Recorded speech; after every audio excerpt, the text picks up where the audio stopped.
Desola, o lè má jó màláìkà, o dẹ̀ lè má jó màláìkà. Kò sí ètò kàn mí pẹ̀lú yẹn.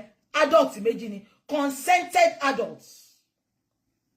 Sorry, gbogbo nǹkan tó ń bá màláìkà ṣe, either for content, either for pepper them.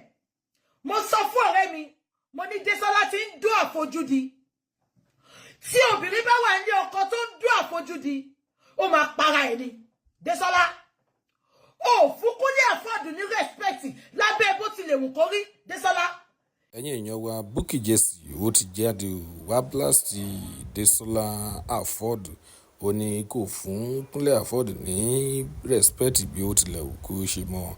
Àwọn ọ̀rọ̀ tí arábìnrin yìí tí ó sọ nípa divorce Kúnlé Afọ́ọ̀dù àti ìyàwó rẹ̀. Ẹ̀yin èèyàn wa, ẹ jẹ́ ká gbọ́ nǹkan tí arábìnrin yìí tí ó sọ. Ó mọ̀ pé mo rí ẹ pé ó ti sọ pé ẹni tó bá wá fún ẹ wá fún.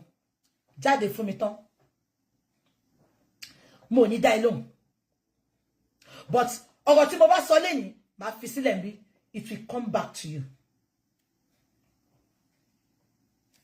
Desola, either for content, either for pepper them. Desola, ṣó fẹ́ gbọ́. Ó ń dún àfojúdi. Sorry, Kúnlé Afọ́ọ̀dù, ó lè ní tiẹ̀ lọ́wọ́. Ọkùnrin ni. Mo mọ̀ pé àwọn kan máa sọ pé they are always justifying men. Forget it. Inú Bible gan, Abraham, father of all nations ni. Ṣé ń gbọ́ mi? Desola Afọ́ọ̀dù. Sorry, ìgbà tó ti máa ń ya fọ́tò, tó máa mú màláìkà, tó máa lẹ̀ mọ́ pápápá, tó máa lẹ̀ òbò mọ́, tó máa lẹ̀ ọyàn mọ́, tó máa gbórí lé láyà. Mo sọ fọ́rẹ́ mi, mo ní Desola ti ń dún àfojúdi. Tóbìnrin bá dẹ̀ wà tó ti ń dún àfojúdi, kò sí nǹkan tí ó lè ṣe. Desola, ṣó ti gbàgbé pé ilé ọkọ ló wà ní? Tó bá tẹ̀ ń ṣe gbogbo ìdọ̀tí yẹn, o lè má fẹ́ màláìkà. But tó ti gbàgbé pé ìyàwó ilé ni ẹni. O ti gbàgbé pé tó bá tẹ̀ ṣe pé torí ìyàwó ilé ni ẹ, ó lọ́mọ ọmọkùnrin 4. Ọmọ ẹ bá rí gbogbo fídíò yẹn, àbáwọn fọ́tò tó máa ń bá màláìkà yà yẹn. Kí ló máa ń sọ fún wọn tó bá béèrè lọ́wọ́ ẹ pé mommy, who is this? Wẹ́ṣá, ẹ̀yin Nigerians, àwọn ọmọ yín ò lè wojú yín kó béèrè question lọ́wọ́ yín.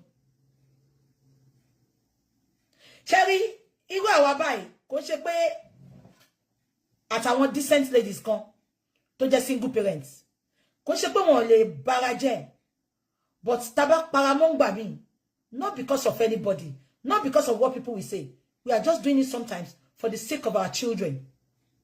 We want to be accountable to our actions in the near future. Am I communicating? Desola, ó wá wò pé ọ̀gẹ̀dẹ̀ Kúnlé Afọ́ọ̀dù ó ti wo kòkó yè tán. Ó fi pé ó ti tó tán. Ó wá kó jáde. Ṣó fẹ́ gbọ́? Tó bá jẹ́ pé màláìkà ló promise ẹ pé kó kó jáde, òun máa gbalé fún ẹ, wọ́n á dú ẹ pa ni. Wọ́n á dú ẹ pa ni. Wọ́n ò ní fẹ́ sílé. Wọ́n á dú ẹ, wọ́n á tún jòbó ẹ síta bí òbò àwọn àǹtí ẹ tó ń tẹ̀lé. Ṣorí jọ́ tí mo ti rí ẹ pẹ̀lú sáì tó ń ju òbò kiri. Àti ọ̀rẹ́ ẹ̀ ni mo ti mọ̀ pé ò lè pẹ́ ní ọkọ. Ẹ̀yin èèyàn wa, ẹ ti rí gbogbo nǹkan tí Bukky Jesse sọ. Kí lẹ lérò? Nǹkan tí ẹ bá lérò, ẹ jẹ́ ká mọ̀ nínú fọ́nrán ibi tí wọ́n ti ń tẹ àtẹ̀jíṣẹ́. Ẹ̀yin èèyàn wa, kò ní rí jù báyìí lọ. Ó dìgbà.